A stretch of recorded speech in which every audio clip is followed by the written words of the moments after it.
Sometimes when we are at work, we have to deal with really difficult people, and it can be really, really stressful, and it can sometimes sit with us, and we don't know how to deal with that negative and toxic environment. So I want to share with you just some really simple tips that you can apply that help you survive those really difficult situations and not let that toxic environment hang over you. So one of the first things that you can do is to neutralize the situation.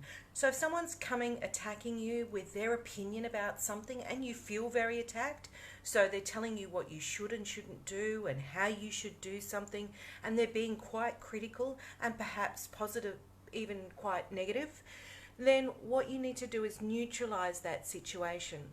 Typically, what our normal reaction would be that we would go under the attack. How dare you? Don't you say that? Don't you tell me what to do? That's quite extreme kind of language, but you get the idea.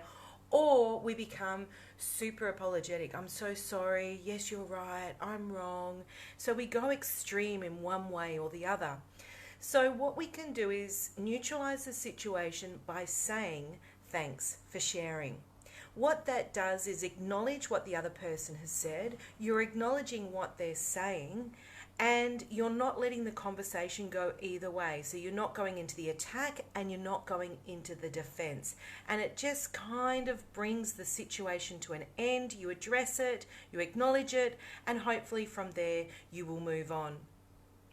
Now, another tip for managing a difficult person in a work situation is to not get caught up with the disappointment that they're not doing or behaving in a way that you would like, that they're not being the person you want them to be, they're not doing what you want them to do, they're not behaving the way you want them to behave, they're not speaking to you the way you want them to speak to you. Don't get caught up in that disappointment. What we need to do is recognize that these people are who they are, and it's not likely that they're going to change to the way we want them to be. We have to recognize, to put it bluntly, that these people are pigs. My grandfather said to me, "What can you expect from a pig but a grunt?" A pig is just going to grunt. A pig is going to behave badly. A pig is going to be ugly in the way that they communicate with you. So why expect anything more from them? Because you're only going to upset yourself in that situation. And so if you can recognize that people are being pigs in that environment, then you can accept that it's outside of your control. Don't internalize. The other tip is don't internalize what's going on. Don't take on board that criticism. Don't bring it inside you. What we can do, and this is a really, really simple stress management tool, is put a bit of an emotional guard around you. Put some protection around you and visualize those hard, barbed words bouncing off you like you have an invisible shield around you. When you can visualize that, you actually create a stronger mindset, and you also trick your brain to respond in a particular safe and hormonal way. So you're guarding your own energy, emotion, stress levels, and hormones. So it's a simple tool, but really, really powerful. So try not to internalize those mean, difficult words and detach yourself from it. And that's the other tip. What we need to do, another stress management tool in terms of dealing with something that's been very toxic, very negative, very volatile in that moment, once that event is over, for a moment, detach yourself from that environment. Take yourself away. So if you've been on the phone even to somebody who's really, really toxic and negative, make sure you put the phone down, step outside, which is ideal, take some slow, deep breaths, and just remove yourself from the space so you can basically detoxify and then come back to your workplace or wherever it is that you're operating from, wherever the incident has occurred. But you need to detach yourself from that environment. It's kind of like removing yourself from the memory of it for a moment so that you can re-enter into that space. Allow that space to cleanse, I guess, so that you're not still in that moment and reliving it, because it'll keep hanging on and on and on in your consciousness. So just step away for a short moment. When you're dealing with that negative person, one of the things that you can do is paraphrase.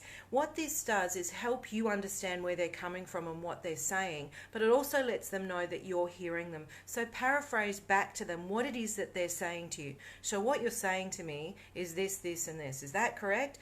Especially if someone is being passive aggressive. So if someone is using some sarcasm to give you a message, they're not being really clear. They're giving you a barb without being really obvious in their attack or their criticism or their jab at you. Be clear about what they're saying. Interpret their sarcastic comment and say, so what you're really saying is this, is that right? Call them out on the comment that they're making, and it allows you to bring things out into the open and be really clear, and it also calls them out and pulls them out from what they're saying and puts it out on the table. It's a great mediation tool. And lastly, if somebody is attacking you and you feel really attacked and you feel that there's some truth in it, so you don't want to defend yourself, the technique is called positive affirmation. So what that means, so it's not like, I'm going to have this great epiphany. It is identifying and affirming what is positive and correct in that situation, but debunking what's incorrect. So someone can say to you, you're always late, for example, and you might say, it's true, on occasion I am late, but I am working on being on time by eliminating some of the things that are inhibiting me from being here. Something to that effect. So you acknowledge the negative criticism of you and add to it a positive. Either you're correcting them on what they're saying that's not quite right, or you're identifying what you're going to do in a positive direction so that you're not beaten down by the criticism and the negativity, and show that you have a strong standpoint and that you can assert yourself without being aggressive, defensive, or negative. So these are some really simple things that you can do in the moment to help you deal with those assholes at work.